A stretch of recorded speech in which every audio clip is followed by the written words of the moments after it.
You know, a lot of these seniors who have to go out for their final game and everything. So this is an opportunity for the whole team, obviously, with the big noon kickoff and the nip at night and all that. But what can you say about the 22 guys that are going to walk out there for the last time? Yeah, special group of guys. Mean a ton to this program. You know, they've stuck through, you know, the good times and the bad. You know, a lot of them, a couple of them have transferred in and have made a huge impact on this team. So very grateful for those guys and the relationships that I built with them. It's going to be sad, obviously, a sad time, but exciting time.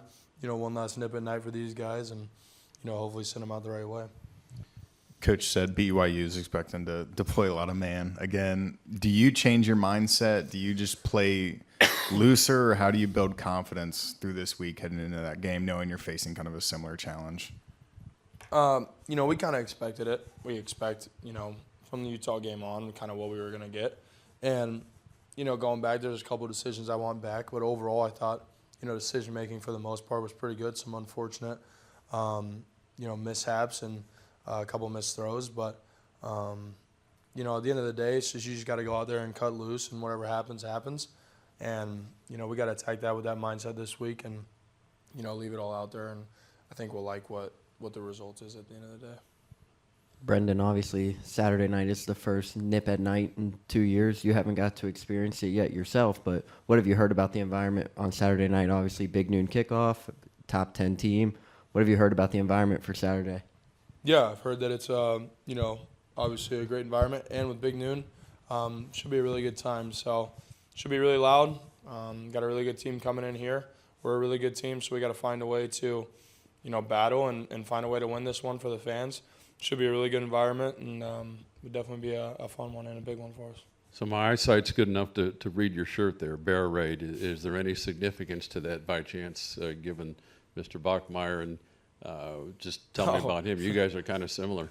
No, nothing really to do with him. Obviously, he is a great player, like you just said, and, you know, really talented, and really impressed with what he's doing right now, especially as a young guy.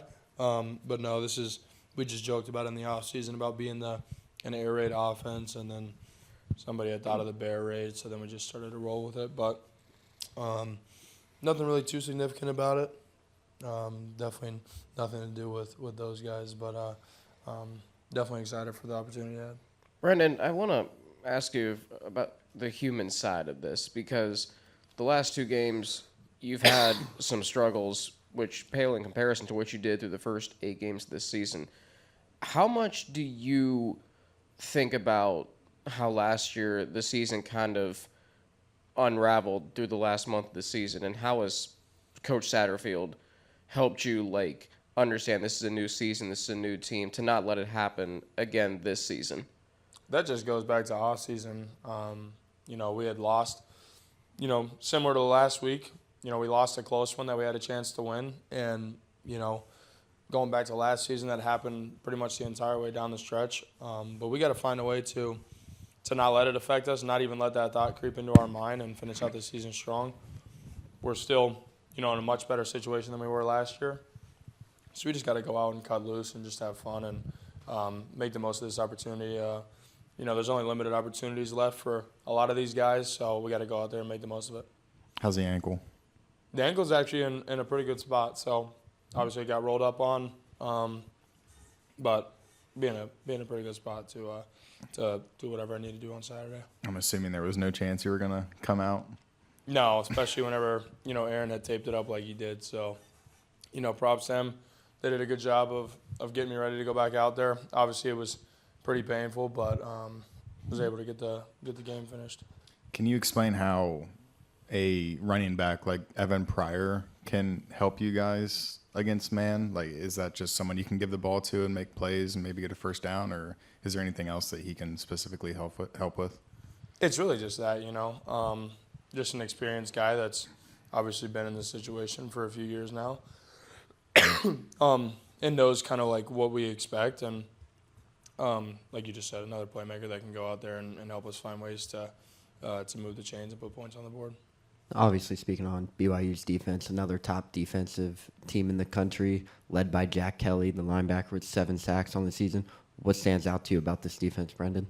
Really physical, really disciplined, and, You know, they're not too complex, but they do what they do really well, and there's a reason that they have as much success as they do.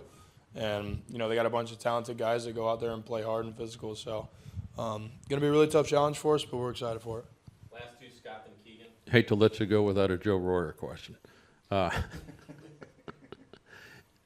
Looking at last year, do you see on tape, is the defense that drastically different from the way it was covered last year to this year? Obviously, he got the notoriety and everybody knows about him this year, and I know he's being doubled. Is that what you're seeing?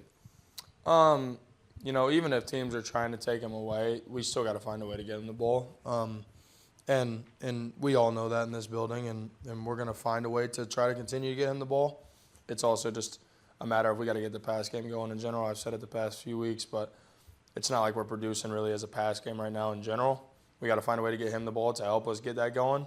But, you know, it all starts with me obviously being able to distribute the ball accurately, and I think the more that we can obviously get the drives going and move the chains, and we'll get more plays naturally, we'll get more pass opportunities, and Joe will have more opportunities as well. So it all starts with me, so definitely got to do a better job of that.